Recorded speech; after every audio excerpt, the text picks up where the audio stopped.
Hey watch lovers, Brad from Brent Miller Jewelers. And today I have for us again the Black Bay 58 GMT and the Tudor Black Bay 58. I call this the OG, the original Black Bay 58, both in 39mm models, or both in 39mm. A little bit thicker here on this GMT, about a millimeter thicker. But the reason I have these both back out today is one, I have them both back in stock. And I had some questions when I did the comparison of these two relative to the clasps. And so someone wanted to know what's the difference on these. So I thought I'd take some dimensions, share these with you. The other follow-up question I had to the prior video was, can the 58 bracelet fit on the 58 GMT? Unfortunately, in our new building here, and man, this showroom is gorgeous. If you get the chance to stop in, I strongly encourage you to do so. Inventory is great. Again, the showroom is great. But unfortunately, our watchmaker is in our old location. So I don't have access to my watchmaker to have him professionally uninstall these bracelets and try to reinstall them. So I don't know the answer to that. I'll continue to look on the web and see if I can find others who have done it. So I can't comment on that at this point. But again, these clasps are different and I do wear different, which is the focus of me doing this video. So the 58 here, I'm gonna give you 3 measurements. I measured it the longest point with that swing arm underneath, basically how it would drape on your wrist. So from the widest point down here to the widest point over here, I measured it at 52.5 millimeters.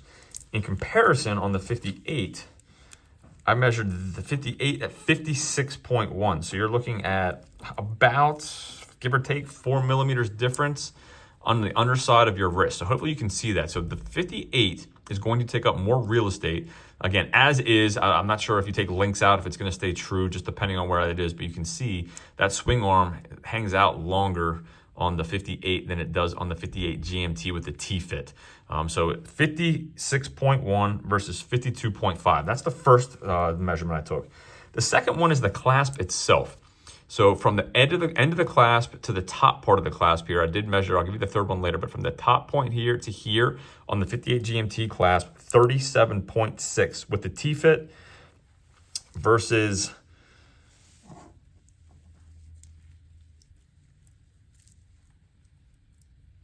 the 58 here at 35. So the clasp itself is shorter on the 58. So hopefully you can see that. The clasp itself, and again, I measured it from the very bottom here of that clasp to the top right here at 35. So the clasp itself is shorter. However, the swing arm underneath is longer. Hopefully that makes sense. The last dimension I took was just the clasp itself, not the full top part of it here, but just from the top of the flip lock. So again, if you're not sure what I'm talking about, this piece where that tape is, from there to the bottom of the clasp on the GMT, I measured at 35 compared to 31.5 from the top of this to the clasp here on the 58. So the clasp itself is shorter and smaller on the 58 compared to the GMT with the T-fit. However, the actual wrist real estate that it takes up underneath is longer on the 58 than it is on the GMT. So hopefully that makes sense. I'll list those numbers again for anyone who really wants to know that. I'm gonna throw these on wrist real quick, just so you can kind of see too how that might wear. And again, those could all differ if you're adjusting the T-fit. And again, just so you know, the measurements I took, I have the T-fit all the way in. Those would obviously differ if you're taking links out, if you're moving the T-fit, but just to give you an idea, here it is on the top. And if I pull this tight, just so you can see what this looks like on my wrist, I would not have an issue wearing either one of these. Even though it has a larger clasp on this, I do like smaller clasps, so I am a fan of the smaller clasp on the 58, but I'm more about wearing comfort. You're getting adjustability on the T-fit, and it's a shorter amount of real estate on the underside compared to the 58. So for me, it'd be the T-fit without question, just because of the adjustability and the shorter kind of swing arm real estate there underneath that actual bracelet. Again, I could happily wear the 58 as well, but I want to show you on wrist.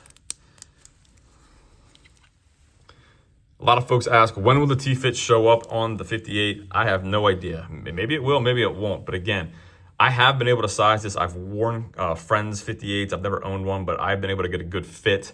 I have not had issues. I know some folks have issues, but the T-fit is always better in my opinion if you have the adjustability. So I hope that gives you guys an idea I hope that provides some details on the clasps of these two. Lastly, I will tell you I had a 54 here, and I measured it. It does have the same clasp as the GMT, so smaller watch, but everything, again, I didn't look at part numbers. I probably could just to confirm, but everything I can tell is it's the exact same clasp. Size, okay, again, they're all 18 millimeters thick, so everything looks exactly identical on the 54 clasp to the GMT clasp. So hopefully that helps. Again, if anyone has comments, if you have more questions, please, I try to do my best to reply to those and give you guys the info you want. My contact information, if there's anything we can do for you, is in the description. Thanks again for viewing, and we'll see you in the next video.